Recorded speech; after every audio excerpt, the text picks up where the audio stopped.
She knew it's impossible for her prayer to fail. I know the sun will rise in the morning, the stars will come to the sky, and that it's impossible for my prayer to fail. Your prayer is always answered.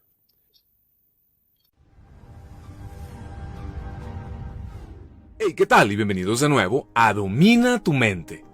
El día de hoy podremos ver y escuchar al Dr. Joseph Murphy en esta conferencia que dio a un público alemán con un traductor, y es por eso que se ven tan marcados los cortos entre frases. Así que en esta charla nos platica sobre diferentes temas. Nos habla sobre el poder de la oración y cómo hacerla de forma correcta. Y algo que me llamó mucho la atención es cuando nos habla sobre la indiferencia divina. Esta indiferencia divina es la confianza que se puede sentir gracias a que sabes que tu oración ya fue respondida. Algo que debemos aprender a desarrollar y que yo interpreto como el desapego. Desapego porque confías que eso que quieres ya es, lo cual te causa esa indiferencia divina. También nos explica lo que para él es una persona atea. Además, nos cuenta también algunos ejemplos que hacen de este clip una charla bastante agradable. A soldier in Vietnam phoned his mother, telling her that the doctor said his foot would have to be amputated. She said, wait until the morning. Said, in the meantime, I will pray about it. His mother was a very spiritual woman. This is called absent prayer. There is no absence in the one present. There is no time or space in the mind principle. His mother prayed this way. She said, my son in Saigon is known in divine mind. The surgeons are God's men, and God is guiding them to do the right thing. The healing presence of the living God flows through my boy, vitalizing, healing, restoring, transforming his whole being. His body is God's body. His life is God's life. And the infinite healing presence, which made him from a cell, is now making him whole and perfect. And the healing love of God saturates his whole being. And God in the midst of him is healing him now. She went over this quietly in her mind. You use no effort in prayer. Prayer is effortless effort. You cannot add power to omnipotence. Prayer is like painting a beautiful scene on the wings of a butterfly. She knew it's impossible for her prayer to fail. That is the meaning of be careful about nothing. It does not mean negligence or carelessness. I know the sun will rise in the morning, the stars will come to the sky, and that it's impossible for my prayer to fail. When you have a divine indifference, your prayer is always answered. Because you know the seed will grow after its kind. This is why the Bible says, the prayer of faith shall save the sick, and the Lord shall raise them up. The doctor came in the morning to see this boy. The gangrenous foot was perfectly normal. His mother's prayer healed him. You can do the same. You can help another person. He can be 10,000 miles away. It makes no difference. The subjective of you is timeless and spaceless. An officer who was in the Vietnam Army told me at a banquet that he was leading a platoon in Vietnam. He heard his sister's voice, and the voice said, stop, stop, stop. The soldiers with him heard nothing. It's an inner voice. It's an inner silent knowing of the soul. Nobody hears it but yourself. He commanded the platoon to stop. Then the voice said, a mine is ahead. He sent the specialist to check the area.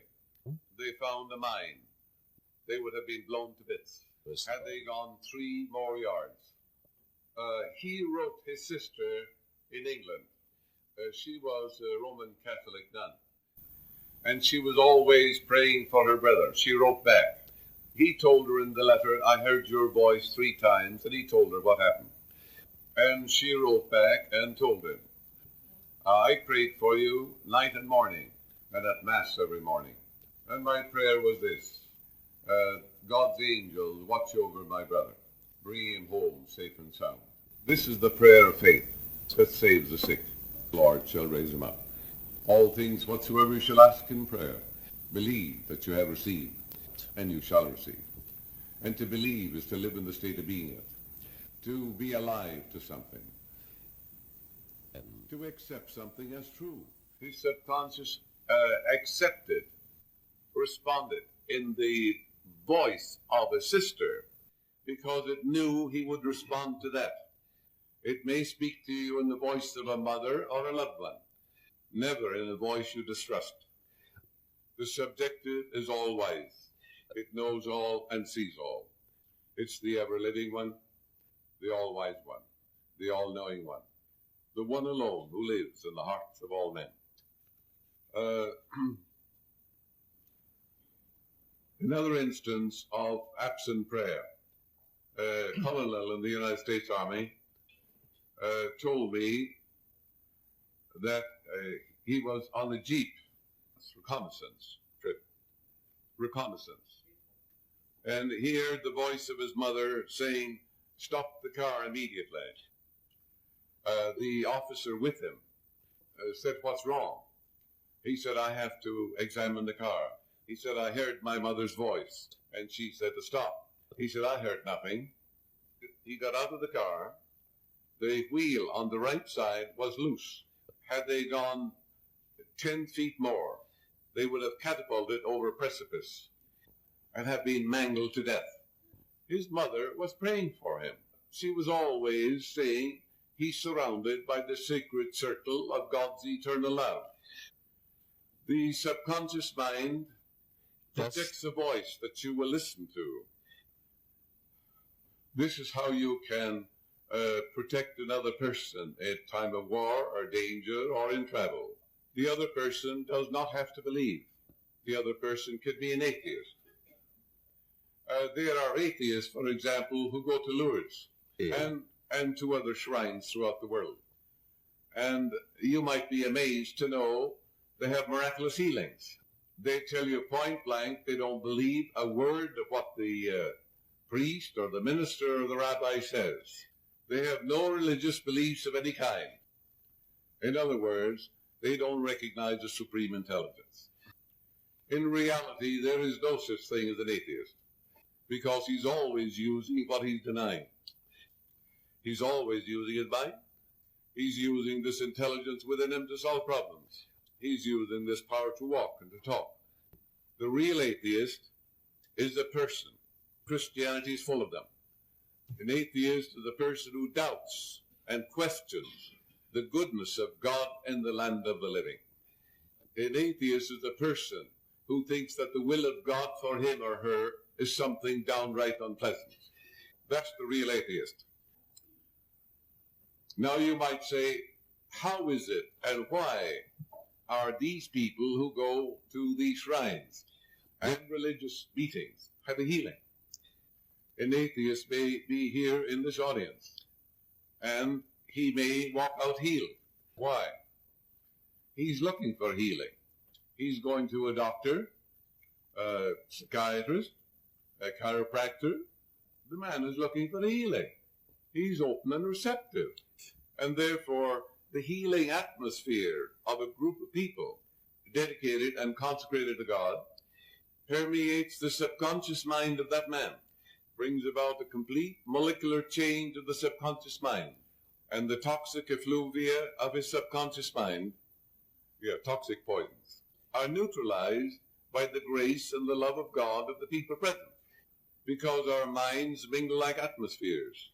And this is why many so-called atheists are healed at meetings such as this and at shrines all over the world. You see, when you go to Shinto shrines, Buddhistic shrines, or Christian shrines, there are thousands of people that go there every day, and they pray that everyone who comes to that shrine are miraculously healed by the power of God. That's why when they go into that atmosphere, it impinges on the receptive media of their mind, and they have a miraculous healing. But always remember, they are looking for healing. Receptivity is essential. They don't have to have faith in any religion. God is no respecter of persons. An atheist, a so-called atheist, can get an answer to his prayer just the same as you can. The God presence is absolutely impersonal. The sun shines on the just and the unjust. The rain falls on the good and the evil. And all men may touch the God presence. When you pray, you claim what's true of God is true of that person. You never pray that the person be protected from shell or shot or guns or things of that nature. You do not pray about symptoms. The highest form of prayer is not to think of symptoms at all, or of the body. That's another form of therapy. In prayer therapy, you just simply dwell upon the attributes and qualities of God. And you claim that the love, the peace, the harmony, the healing presence of the living God is flowing through that person. It's harmony, joy, vitality, wholeness. Oigan, pues quería disculparme con todas aquellas personas que sé que no disfrutan tanto los subtítulos y que prefieren los audios en español.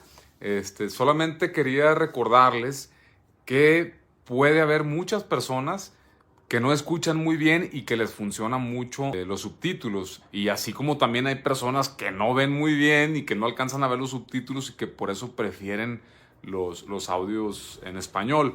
Entonces, esa es la razón por la cual trato de hacerlo de las dos formas, ¿no? Entonces, por ahí de verdad les ofrezco una disculpa, ya sea un caso o al otro.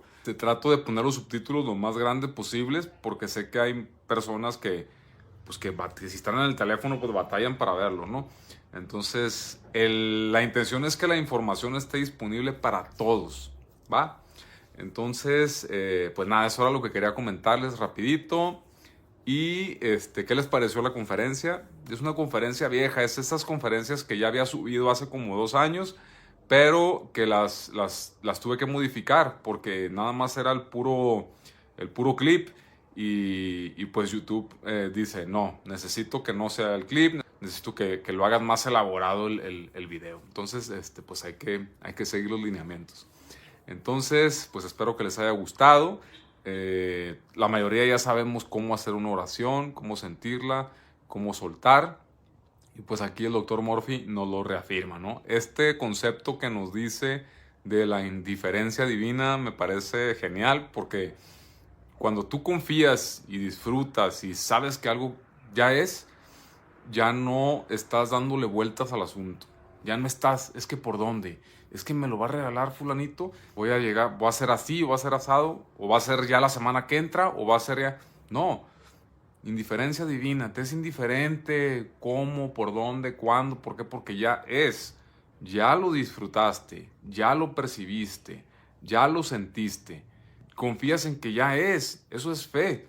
Entonces es algo que tenemos que desarrollar y que creo que es en lo que la mayoría de las personas lucha porque su 3D le dice no es cierto, la razón te dice que no, las personas te dicen que no, tu familia, tus amigos, los mismos comentarios, ves gente que no y que no sé qué, sentimientos encontrados que dejas que te influyen y que te hagan dudar. Entonces, indiferencia divina, no me importa lo que diga el mundo, no me importa lo que me diga el exterior, sé que así es, punto. Entonces es lo que encuentro súper poderoso de esta charla que nos dio el Dr. Murphy y espero que la hayan disfrutado también ustedes, ¿va? Entonces hasta aquí la dejamos y sin más, desde Domina tu Mente, nos vemos en el próximo videoprograma. Hasta pronto.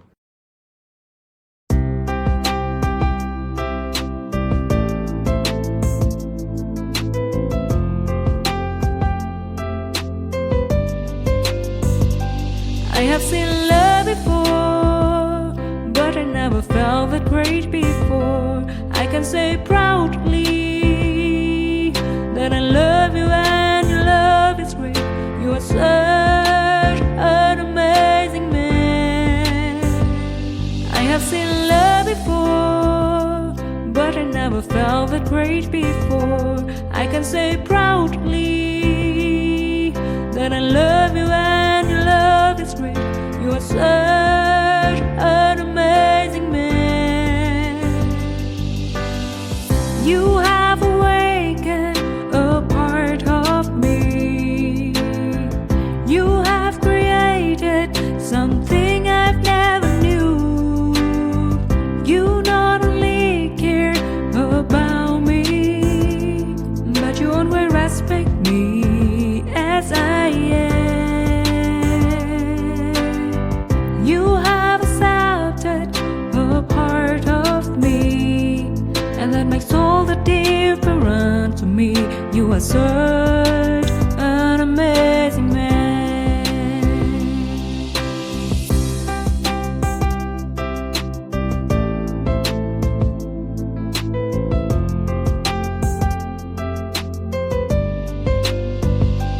I have seen love before, but I never felt that great before.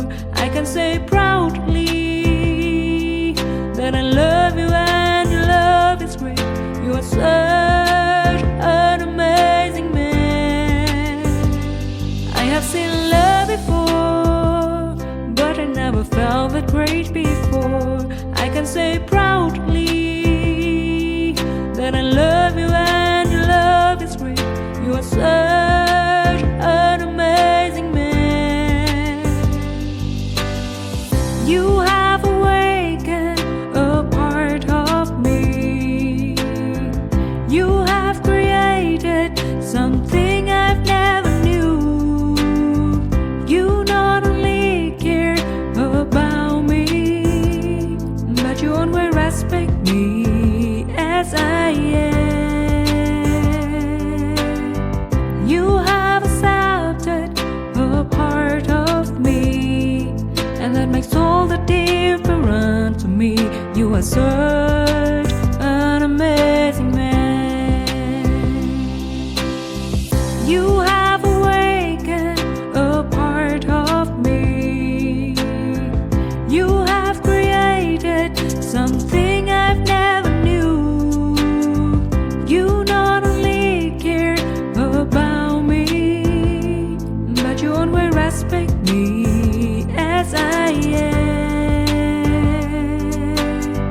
You have accepted a part of me, and that makes all the difference to me.